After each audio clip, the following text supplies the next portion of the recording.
जय हिंद दोस्तों, आज से इतिहास की क्लास आपको मिलने चालू होंगे। तो ध्यान रखना, आज से हम लोग मध्य इतिहास कालीन स्टार्ट करने जा रहे हैं। ठीक है, इतिहास में मध्य इतिहास के बारे में आज से हम लोग पढ़ेंगे। अगर आपने अभी तक पुराने वीडियो को नहीं देखा, इतिहास के सामान्य परिचय को, तो एक बार जाके जरूर देख लेना, क्योंकि बहुत कुछ उससे आपको सीखने को मिलेगा इतिहास के सामान्य परिचय से। आज जो हम लोग पढ़ेंगे वो रहेगा मध्य इतिहास। मध्य इतिहास का समय सीमा माना गया है 711 और 12 से स्टार्टिंग माना गया है, और एंडिंग इसका समय सीमा है कहां तक माना गया है, मुगल लास्ट शासक जो था औरंगजेब, वहां तक माना गया 1707 तक का इसका समय सीमा माना गया। ठीक है, याद रहेगा। ठीक है, मोहम्मद बिन कासिम के नेतृत्व में अरबों ने भारत पर सफल आक्रमण किया था। यह पॉइंट याद रखना, मोहम्मद बिन कासिम के नेतृत्व में कौन, अरब के लोगों ने सफल आक्रमण किया था भारत पर। ठीक है, जो अल हजाज था, अल हजाज कौन है, अरब के किंग है, ये याद रखना, अरब के राजा थे ये, अरब के राजा। ठीक है, इनका दामाद, पहला पॉइंट तो दामाद, ठीक है, जिसे हम बोलते हैं सन इन लॉ। और दूसरा पॉइंट याद रखना, इनका सेनापति, कमांडर इन चीफ। ठीक है, ये दोनों के दोनों, दामाद भी और सेनापति भी कौन था, मोहम्मद बिन कासिम था। कौन था, मोहम्मद बिन कासिम था। ये पॉइंट याद रखना।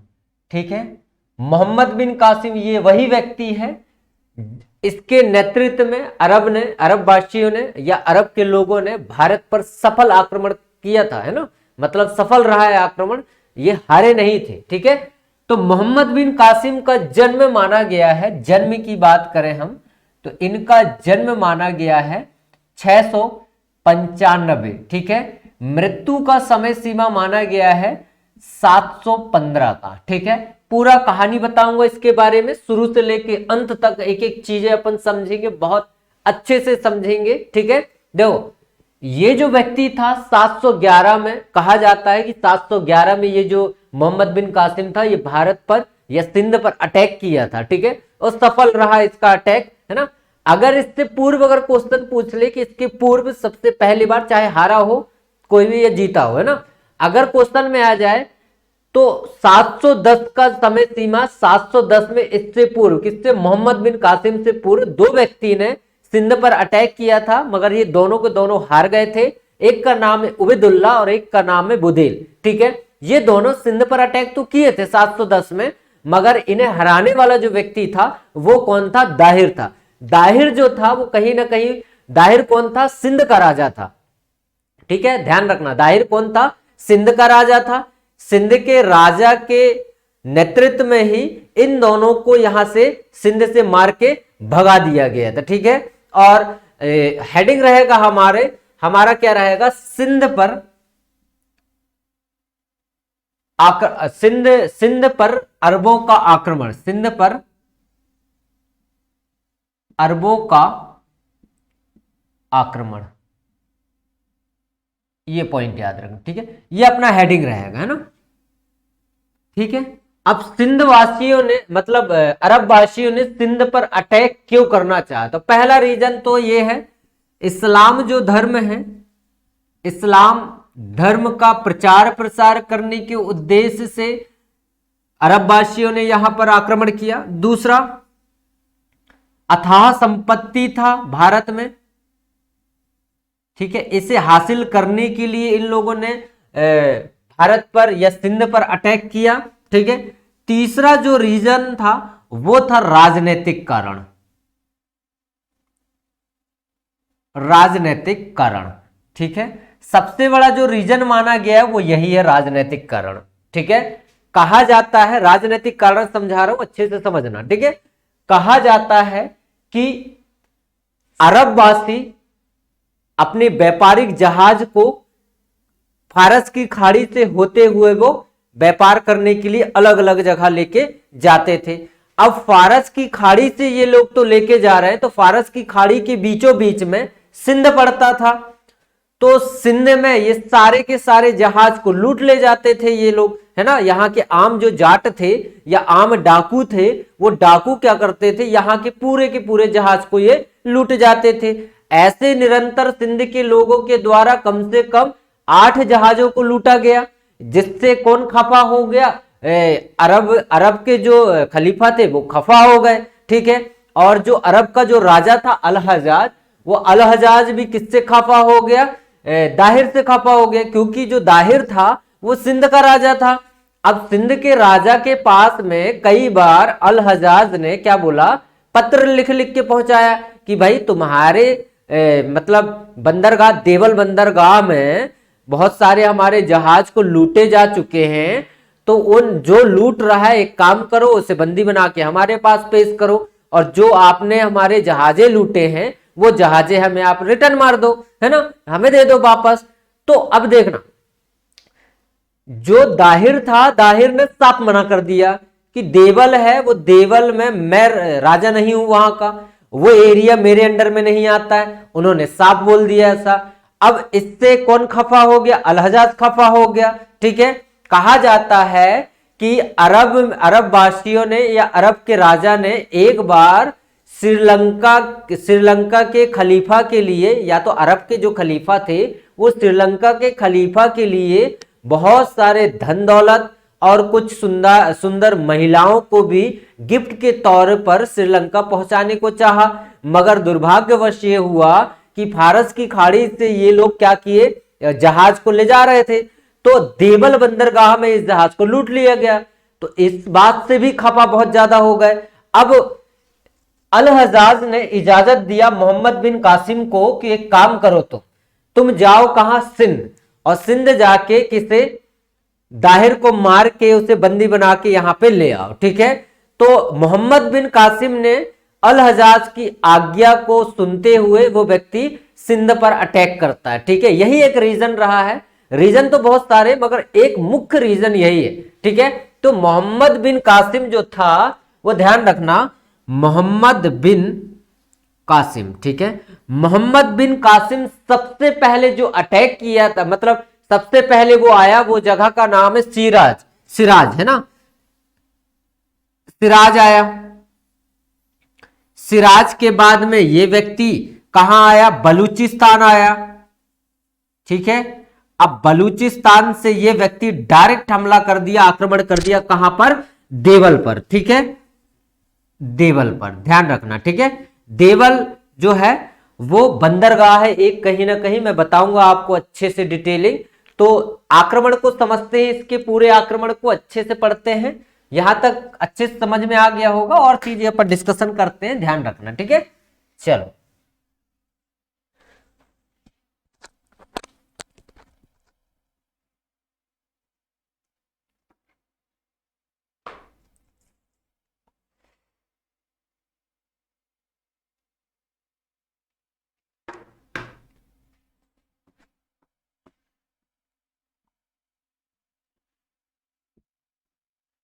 अब देखो, समझो, सबसे पहला आक्रमण इसने कहां किया था, मोहम्मद बिन कासिम ने सबसे पहले आक्रमण एक जगह का नाम है सिंध में ही, निरुन, ठीक है, यहां पर इसने पहला अटैक किया, ठीक है। यहां का जो राजा था उसका नाम क्या है, तो उसका नाम है जय सिंह। क्या नाम है यहां का राजा का नाम, जय सिंह, ठीक है, जय सिंह। जय सिंह कौन था, तो दाहिर का बेटा था। कौन था ये, दाहिर का बेटा था, ये पॉइंट याद रखना, दाहिर का ये बेटा था, ठीक है। यहां पर अटैक किया और दाहिर के बेटे पर अटैक किया, और अटैक करने के बाद में ये दाहिर जय सिंह को हरा दिया, ठीक है। अब जय सिंह हार के यहां से ये भाग गया, ठीक है। तो मोहम्मद बिन कासिम इस जगह को अपने अंडर में ले लिया, निरुन को, ठीक है। फिर मोहम्मद बिन कासिम क्या किया, दूसरे जगह पर अटैक किया, ठीक है, दूसरे जगह पर अटैक किया, उस जगह का नाम है सहबान। क्या बताया मैंने, जगह का नाम सहबान बताया, ठीक है। सहबान पर इस व्यक्ति ने अटैक किया, और यहां का जो राजा था उसका नाम क्या है, तो बजरा नाम है। क्या नाम है, बजरा, ठीक है। ये बजरा कौन था, तो दाहिर का भतीजा था। कौन था? ये दाहिर का भतीजा था। ठीक है, ये दाहिर का भतीजा था। ठीक है, अब ये जो है बजरा, कहा जाता है कि बजरा जो था वो इस युद्ध को हार गया। कारण ये था कि यहां पर, ये सहबान जगह पर, सिंध में ही ये जगह, सहबान जगह पर व्यापारी बहुत ज्यादा रहते थे और व्यापारी सहबान बजरा से नाखुश थे। रीजन ये था कि बहुत सारी नीतियां जो लाता था, कहीं ना कहीं व्यापारी जो थे वहां के, वो इससे दुखी थे। तो इन व्यापारी सारे के सारे मोहम्मद बिन कासिम को सपोर्ट किए। इस वजह से बजरा यहां हार गया।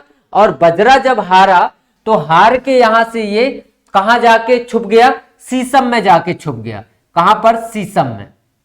अब समझना, जब ये सीसम में छुपा तो सीसम मतलब सीसम का जो राजा था, या तो बोल रहे यहां पर आमतौर पर बुधिया जाट रहते थे। यहां पर कौन रहते थे? बुधिया जाट रहते थे। और जाटों का जो लीडर था उसका नाम था काता। क्या बताया मैंने उसे? काता बताया। ठीक है, तो मोहम्मद बिन कासिम ने काता को संदेश पहुंचाया कि एक काम करो, तुम बजरा को मेरे पास या मेरे हवाले कर दो, नहीं तो मेरे युद्ध का सामना करो। तो उसने बोला ठीक है भैया, हम नहीं कर रहे तुम्हें तुम्हारे हवाले, तुम करो हमसे युद्ध। तब जाके मोहम्मद बिन कासिम कहां पर, नेक्स्ट जो अभियान रहेगा उसका, मोहम्मद बिन कासिम का, वो कौन सा रहेगा? सीसम रहेगा। ठीक है, अब सीसम पर अटैक किया और सीसम पर अटैक करके किसे हरा दिया इसने? काता को हरा दिया। ठीक है, अब देखना, पहला युद्ध लड़ा, जीत गया। दूसरा लड़ा, ये भी जीत गया। तीसरा लड़ा, ये भी जीत गया। तो कहीं ना कहीं इसके पास में कॉन्फिडेंस इतना अच्छा बन गया था इसका कि ये जो व्यक्ति था, कॉन्फिडेंस के चक्कर में ये सीधा ही डायरेक्ट ये कहां पर? रावर में अटैक कर दिया। ठीक है, अब नेक्स्ट अभियान मोहम्मद बिन कासिम का कहां अटैक करने का है? रावर का है। अब देखना, रावर जो जगह था, रावर का जो राजा था, राजा का नाम क्या है? दाहिर है। ये समझना। ठीक है, रावर का जो राजा था वो दाहिर है। और इस युद्ध का नाम है, माना जाता समय सीमा 20 जून का। ठीक है, 20 जून का समय सीमा माना गया है। ये पॉइंट आप बहुत अच्छे से याद रखना। 20 जून 712 का समय याद रखना। इस समय रावर की लड़ाई लड़ी गई थी। कौन सी? रावर की लड़ाई लड़ी। ये रावर का युद्ध बोल सकते हो, या ठीक है, युद्ध। ये कब लड़ा गया? तो 20 जून 712 में लड़ा गया। ठीक है, और किस किस के बीच में लड़ा गया? तो मोहम्मद बिन कासिम और किसके बीच में? दाहिर के बीच में। दाहिर के बीच में। ठीक है, ये सिंध का राजा है दाहिर, ये पॉइंट याद रखना। ठीक है, अब इस युद्ध को दाहिर क्या किया? हार गया। ठीक है, दाहिर इस युद्ध को हार गया। जब इस युद्ध को हारा गया तो ध्यान रखना, इस युद्ध को यह हारा तो इसके दोनों पुत्रियों को, दाहिर की 2 पुत्रियां थी। पहले का नाम है परिमल देवी, ध्यान रखना, पहले का नाम क्या है? सूर्या देवी।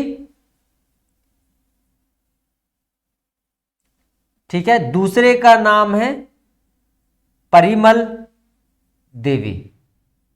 ठीक है, अब देखना, इस जगह को जीतना इनके लिए बहुत ही ज्यादा मुश्किल था। ऐसा नहीं है कि इस जगह को आसानी से जीत लिया गया हो, बहुत ही ज्यादा मुश्किल था। कहा जाता है रावर में एरिया में प्रवेश करने से पहले ये जो व्यक्ति था रावर वाली जगह को देखा और देखने के बाद में सोचा कि यार ये जगह तो काफी अच्छे प्रोटेक्ट है, ये इस जगह को जीतना मेरे लिए बहुत ही ज्यादा मुश्किल है। तो ये व्यक्ति ने क्या किया, इस जगह को जीतने के लिए वहीं के जो लोग थे उन्हें क्या किया, अपने सपोर्ट में ले लिया। ठीक है, अब समझना, जब इसे सपोर्ट में लिया तो वहां के जो लोग थे उन्होंने बता दिया कि भैया इस जगह की जो देवी माता की फ्लैग लगा हुआ है, झंडा लगा हुआ है, अगर इस झंडे को तुम तीर कमान से अगर गिरा दोगे तो देवी माता की जो आशीर्वाद है इस किले में वो खत्म हो जाएगा। अगर जब तक देवी माता का आशीर्वाद इस किले में रहेगा तब तक इस किले को या इस जगह में आक्रमण करके जीतना बहुत ही ज्यादा मुश्किल रहेगा। तो मोहम्मद बिन कासिम ने क्या किया, मोहम्मद बिन कासिम ने सबसे पहले रावर की जो जगह बताया गया था उस जगह में उसने क्या किया, उस फ्लैग को तीर कमान से उस फ्लैग को गिराया।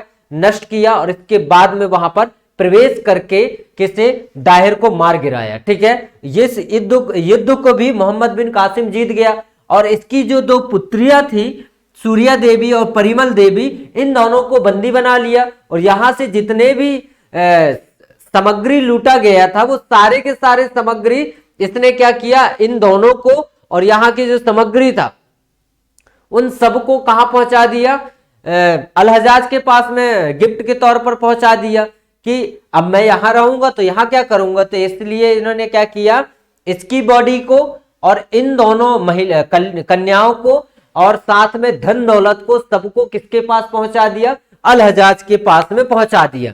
अब देखना इसका जो नेक्स्ट अभियान था वो कौन सा था, 713 एडी में मोहम्मद बिन कासिम ने कहां पर अटैक कर दिया, 713 में, ध्यान रखना 713 में मुल्तान पर अटैक किया था। ठीक है, मुल्तान जो था बहुत ही ज्यादा प्रोटेक्ट था। ठीक है, यहां जो था ये इसी का किला है, दाहिर का ही किला था, मगर यहां पर रानी देवी रहती थी। अब ये रानी देवी कौन है, तो रानी देवी जो थी वो कौन है, दाहिर की पत्नी है। ठीक है, अब ये जगह को इसके लिए मुश्किल था, क्यों मुश्किल था, क्योंकि ये जगह इतना ही ज्यादा प्रोटेक्ट था कि इस जगह को जीतना बहुत ही ज्यादा मुश्किल था, है ना।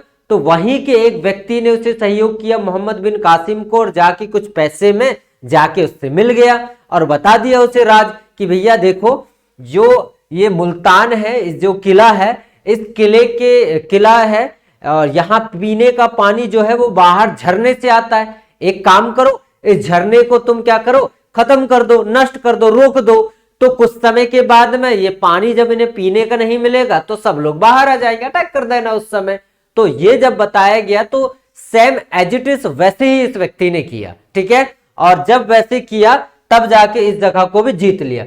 अब मोहम्मद बिन कासिम के पास में मुल्तान भी हो गया, है ना। अब देखना, समझना एक एक कॉन्सेप्ट। दाहिर की दो पुत्रियां जब पहुंची किसके पास में, अल-हज्जाज के पास में। ठीक है, अल-हज्जाज के पास में जब पहुंचाया गया तो अल-हज्जाज के पास में एक सूर्या देवी और परिमल देवी दोनों ने षड्यंत्र रचा कि ये मोहम्मद बिन कासिम ने क्या किया, हमारे पिताजी को मारा है। एक काम करते, कोई षड्यंत्र रचते हैं और षड्यंत्र रच के हम मोहम्मद बिन कासिम को मरवा देते हैं। तो इन लोगों ने क्या किया, बोला अल-हज्जाज ने सोचा कि ये दोनों जो लड़कियां हैं बहुत सुंदर है, एक काम करें इसे हम अपने पुत्रों के साथ शादी करवा देते, ब्याह रचवा देते इनके। तो इस वजह से उनसे अनुमति लेने के लिए उनसे आज्ञा लिया गया कि भैया हम तुम्हारी शादी इनसे करवाना चाह रहे हैं। तब जाके ये दोनों कन्याओं ने या दोनों लड़कियों ने बोला कि हमें मोहम्मद बिन कासिम पहुंचाया तो है बट यूज करके पहुंचाया। अब अल-हज्जाज के दिमाग टन्न हो गया, दिमाग घूम गया, बोले ये तो यार मुझे भी धोखा दे दिया और मेरे बेटी को भी धोखा दे दिया, क्योंकि अल-हज्जाज का दामाद भी था एक कहीं ना कहीं। तो इन दोनों की बातें सुन के अल-हज्जाज खफा हो गया, किससे, मोहम्मद बिन कासिम से। अब मोहम्मद बिन कासिम के लिए संदेश पहुंचा दिया गया, एक काम करो जाओ मोहम्मद बिन कासिम को मार के बोरा में भर के मेरे पास पेश किया जाए। तो जैसे उन्होंने बोला और वैसे ही सिंध पर आके मोहम्मद बिन कासिम को, उनकी सेना आके मोहम्मद बिन कासिम को मार के बोरा में भर के किसके पास पेश किया गया, राजा के पास पेश किया गया। जब राजा के पास में जब पेश किया गया तो सोचना, जैसे ही उस बोरा को खोला गया और परिमल देवी और सूर्या देवी देख के खुश हो गए कि हाँ अब हमारा बदला पूरा हुआ। तब अल-हज्जाज को बताया गया कि जो आपने मार के इसे लेके आए हैं वो हमने जो आप इसके ऊपर हमने जो आरोप लगाया था वो झूठा आरोप था, इसने ऐसा कुछ भी नहीं किया है। अब अल-हज्जाज अपने जो बातें मतलब अपने दामाद के ऊपर जो शक किया था उसे उसी की वजह से मरवा दिया। अब दुख जाहिर हुआ, अपने आप में किए हुए में पछतावा हुआ। पछतावा जब हुआ तो परिमल देवी और सूर्या देवी इन दोनों को इसने मरवा दिया। ठीक है, तो मोहम्मद बिन कासिम की मृत्यु देखना, मैंने बताया था मृत्यु के बारे में, आपको मैंने बताया था 715 में इसकी मृत्यु हो गई थी। ठीक है, याद रहेगा। ठीक है, और जो आपको मैंने स्टोरी बताया है ये एक व्यक्ति मीर मासूम, ठीक है, क्या बताया, एक व्यक्ति है जिसका नाम है मीर मसूम, ठीक है। ये कौन है, हिस्टोरियन है, ठीक है। ये कौन है, हिस्टोरियन है, ठीक है, इतिहासकार है ये। इन्होंने एक किताब लिखा जिसका नाम है तारिक ए सिंध, ठीक है। कौन सा किताब है इनका, तारिक ए सिंध, ठीक है। तारिक ए सिंध नाम है किताब का, तो ध्यान रखना तारिक ए सिंध ये बुक है, ठीक है। इसका राइटर कौन है, मीर मसूम है। और ये सारी की सारी जो मैंने आपको स्टोरी बताया है, सारी की स्टोरी कहां पर अटैचमेंट है, इस बुक में बताया गया है, ठीक है। ये पॉइंट याद रखना, ठीक। चलो, इस व्यक्ति ने कुछ चीजें चालू किया, जैसे मैं बोल दूं आपको, मोहम्मद बिन कासिम ने एक टैक्स चालू किया था जिसका नाम है जजिया टैक्स, ठीक है, याद रखना, जजिया टैक्स, ठीक है। जजिया टैक्स मोहम्मद बिन कासिम ने चालू किया था, ठीक है। ये नॉन मुस्लिम जो होते थे, गैर मुसलमान, ठीक है,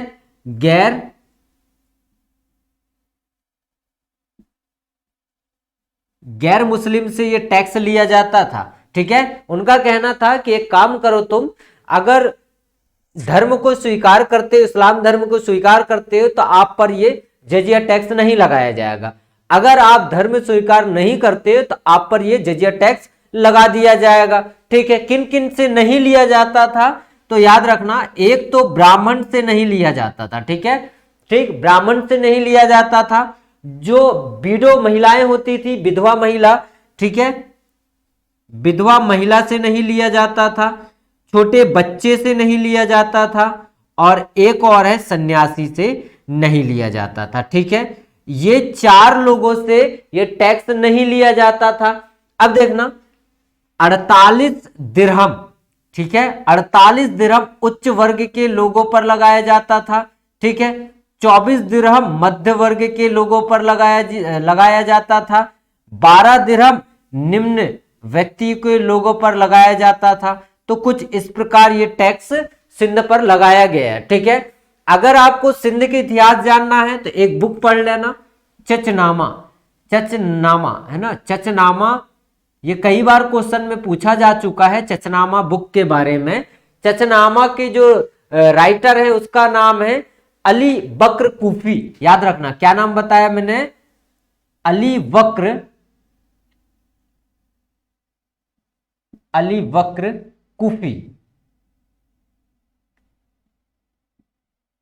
ठीक है। ये चचनामा बुक के राइटर है, और ये जो बुक लिखा गया था ये फारसी भाषा में था। कौन सी भाषा में था, ये फारसी भाषा में था। और इस बुक में सिंध का इतिहास बताया गया है। कौन सा इतिहास, सिंध का इतिहास, ठीक है। सिंध के इतिहास बताने का बुक कौन सा है, चचनामा, इसे अली बक्र कूफी में लिखा है, ध्यान रखना, ठीक है। तो आशा करता हूं आपको 17 वर्ष की उम्र वाला व्यक्ति जो 17 वर्ष की उम्र में भारत पर आया और भारत के सिंध पर अटैक किया, और सिंध पर अटैक करने के बाद में दाहिर को हराया, और दाहिर को हराने के बाद में एक विजय इसने हासिल किया, और इसके बाद में खुद मारा गया, क्योंकि कोई एक षड्यंत्र रचा गया था जिसके कारण इसे मार दिया गया था। और कहीं ना कहीं हम देखते हैं कि भारत पर अब धीरे धीरे, है ना, इसके बाद में आगे चल के मैं बताऊंगा, धीरे धीरे इस्लामों का आगमन चालू हो चुका था, ठीक है। इसके बाद में बताऊंगा कि जब हमारी क्लास रहेगी इसके बाद में वो रहेगा किसके बारे में, गजनबी के बारे में, ठीक है। तो गजनबी के बारे में बताइए, क्योंकि ये जो व्यक्ति था 17 बार यहाँ पर गजनबी ने भारत पर अटैक किया था, तमाम ऐसे जगहों को लूटा था, है ना, पूरे धन संपत्ति यहाँ से लूट के ले गए। मगर मजेदार कहानी उसमें भी है, जैसे इसमें मजेदार कहानी हमने सीखा दाहिर के बारे में, दाहिर की जो पुत्रियां थे कैसे षड्यंत्र रचा और रच के किसे, मोहम्मद बिन कासिम को मरवा दिया, है ना। तो उसमें भी हम कुछ ऐसी इंटरेस्टिंग अपन स्टोरी सुनेंगे, क्योंकि इतिहास को रटा तभी जा सकता है जब हमें उसके बैकग्राउंड के बारे में बहुत अच्छे से पता हो। अगर हमें बैकग्राउंड नहीं पता है तो याद होना मुश्किल है, ठीक है। अगर क्वेश्चन आ जाए मोहम्मद बिन कासिम भारत पर या सिंध पर कब अटैक किया, तो 712 में अटैक किया, ठीक है। और मोहम्मद बिन कासिम का जो उद्देश्य था वो क्या उद्देश्य था पहला तो इस्लाम धर्म का उद्देश्य था, इस्लाम धर्म प्रचार प्रसार करना, अथाह संपत्ति जो था उसे लूट के अपने पास ले जाना, और तीसरा जो कारण था राजनीतिक कारण था। ठीक है, ये 3 कारण है, बहुत अच्छी सॉलिड रीजन है 3 कारण, है ना। अच्छे से याद रखना, जो स्टोरी बताए उस स्टोरी के अपने दिमाग में सेट करके रखना, कहीं ना कहीं वो स्टोरी आपको बहुत ज्यादा अच्छे से काम आएगा। ठीक है, और देखो मैंने आपको हमेशा सिखाते आता हूं कि इतिहास गवाह है, इतिहास इसलिए गवाह है कि अपने ने अपने को धोखा दिया है, वो इतिहास गवाह है। जैसे देखना, रावण की जो लड़ाई हुई थी, रावण की लड़ाई में सिंध के जो राजा थे उस पर अटैक किया गया था, मगर उस जगह का खुफिया राज बताने वाला कौन? वही का एक व्यक्ति जो किसे बता दिया था? मोहम्मद बिन कासिम को। अब मोहम्मद बिन कासिम को नहीं बताता तो वो जीत नहीं पाता, है ना। और इसके बाद में देखो मुल्तान पर अटैक किया, तो मुल्तान पर भी अटैक किया तो वो ऐसे ही तो अटैक नहीं कर दिया, उसे भी किसी ने राज बताया था, तब जाके वो अटैक किया था। ठीक है, तो आशा करता हूं आपको बहुत अच्छे से ये वीडियो समझ में आया होगा। इतिहास के बारे में एक एक करके आपको डिटेलिंग में आपको मैं समझाता चलूंगा, चाहे आप किसी भी वर्ग की तैयारी कर रहे हो, UPSC, PSC, Vyapam, railway, SSC, उन सबके लिए बहुत ही ज्यादा उपयोगी है। तो लोगों को आप जरूर इसे शेयर करें, और अभी तक आपने अगर चैनल में आए हैं और लाइक नहीं किया है तो अगर आपको वीडियो अच्छा लगा हो तो प्लीज एक बार लाइक जरूर करें। ठीक है, चलो मिलते हैं कल और एक नए वीडियो के साथ। आज के लिए बहुत बहुत धन्यवाद।